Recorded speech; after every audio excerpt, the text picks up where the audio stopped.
भगवान राम के मर्यादा पुरुषोत्तम बनने की यात्रा में एक महत्वपूर्ण पड़ाव श्रृंगवेरपुर का भी है। भगवान राम और केवट का प्रसंग आज भी हमें प्रेरित करता है।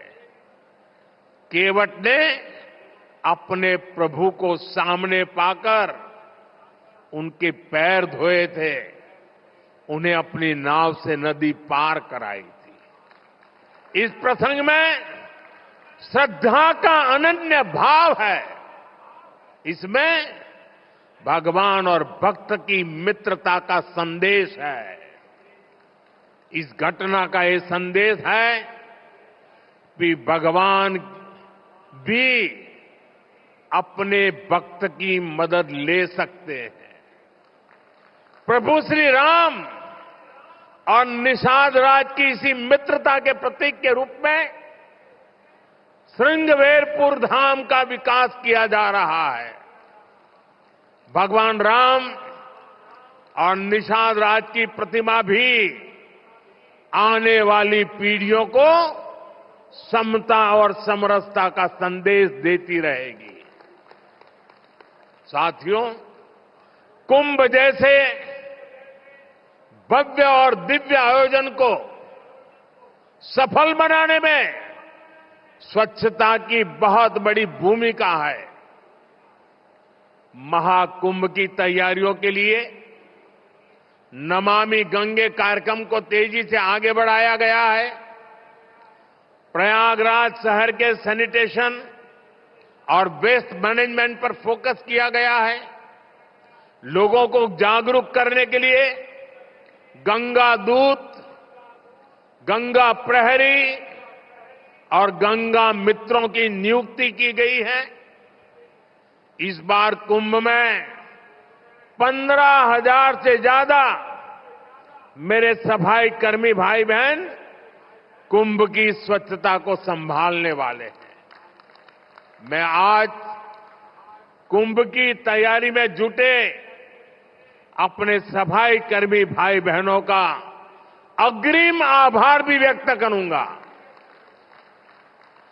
करोड़ों लोग यहां पर जिस पवित्रता, स्वच्छता, आध्यात्मिकता के साक्षी बनेंगे, वो आपके योगदान से ही संभव होगा।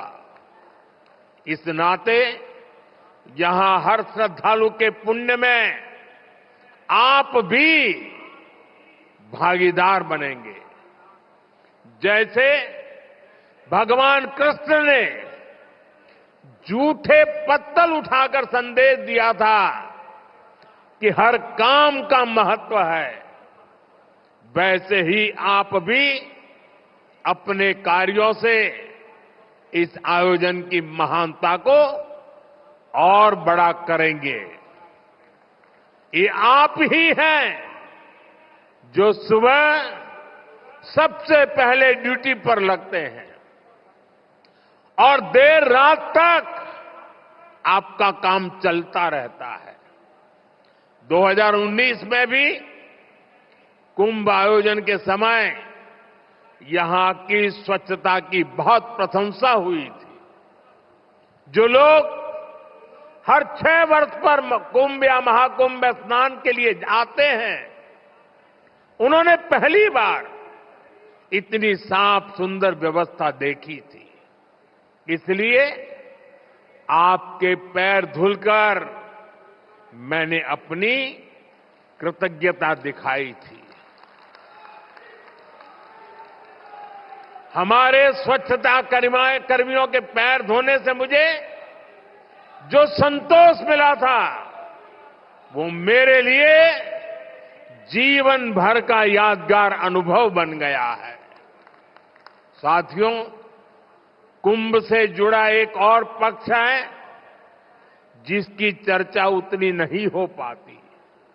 ये पक्ष है कुंभ से आर्थिक गतिविधियों का विस्तार। हम सभी देख रहे हैं कैसे कुंभ से पहले इस क्षेत्र में आर्थिक गतिविधियों में तेजी आ रही है। लगभग 1.5 महीने तक संगम किनारे एक नया शहर बसा रहेगा, जहां हर रोज लाखों की संख्या में लोग आएंगे। पूरी व्यवस्था बनाए रखने के लिए प्रयागराज में बड़ी संख्या में लोगों की जरूरत पड़ेगी। 6,000 से ज्यादा हमारे नाविक साथी, हजारों दुकानदार साथी, पूजा पाठ और स्नान ध्यान कराने में मदद करने वाले सभी का काम बहुत बढ़ेगा। यानी यहां बड़ी संख्या में रोजगार के अवसर तैयार होंगे। सप्लाई चेन को बनाए रखने के लिए व्यापारियों को दूसरे शहरों से सामान मंगाने पड़ेंगे। प्रयागराज कुंभ का प्रभाव आसपास के जिलों पर भी पड़ेगा। देश के दूसरे राज्यों से आने वाले श्रद्धालु ट्रेन या विमान की सेवाएं लेंगे। इससे भी अर्थव्यवस्था में गति आएगी। यानी महाकुंभ से सामाजिक मजबूती तो मिलेगी ही, लोगों का आर्थिक सशक्तिकरण भी होगा। साथियों, महाकुंभ 2025 का आयोजन जिस दौर में हो रहा है, वो टेक्नोलॉजी के मामले में पिछले आयोजन से बहुत आगे है। आज पहले की तुलना में कई गुना ज्यादा लोगों के पास स्मार्टफोन है। 2013 में डेटा आज की तरह सस्ता नहीं था।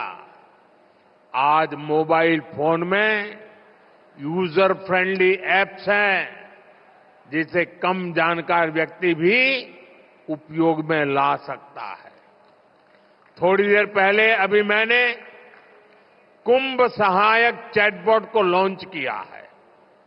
पहली बार कुंभ आयोजन में एआई, आर्टिफिशियल इंटेलिजेंस और चैटबॉट का प्रयोग होगा।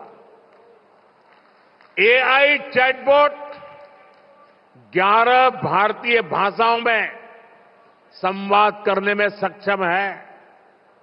मेरा ये भी सुझाव है कि डेटा और टेक्नोलॉजी के इस संगम से ज्यादा लोगों को जोड़ा जाए।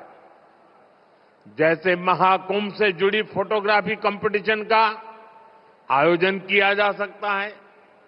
महाकुंभ को एकता के महायज्ञ के रूप में दिखाने वाली फोटोग्राफी की प्रतियोगिता रखी जा सकते हैं। इस पहल से युवाओं में कुंभ का आकर्षण बढ़ेगा। कुंभ में आने वाले ज्यादातर श्रद्धालु इसमें हिस्सा लेंगे। जब ये तस्वीरें सोशल मीडिया पर पहुंचेगी तो कितना बड़ा कैनवास तैयार होगा, इसकी कल्पना नहीं कर सकते। इसमें कितने रंग, कितनी भावनाएं मिलेगी, ये गिन पाना मुश्किल होगा। आप आध्यात्म और प्रकृति से जुड़ी किसी प्रतियोगिता का आयोजन भी कर सकते हैं। साथियों, आज देश एक साथ विकसित भारत के संकल्प की तरफ तेजी से बढ़ रहा है। मुझे विश्वास है कि इस महाकुंभ से निकली आध्यात्मिक और सामूहिक शक्ति हमारे इस संकल्प को और मजबूत बनाएगी। महाकुंभ स्नान ऐतिहासिक हो, अविस्मरणीय हो, मां गंगा, मां यमुना और मां सरस्वती की त्रिवेणी से मानवता का कल्याण हो, हम सबकी यही कामना है। संगम नगरी में आने वाले हर श्रद्धालु को मैं शुभकामनाएं देता हूं। आप सबका भी मैं हृदय से बहुत बहुत धन्यवाद करता हूं। मेरे साथ बोलिए, भारत माता की, भारत माता की, भारत माता की। गंगा माता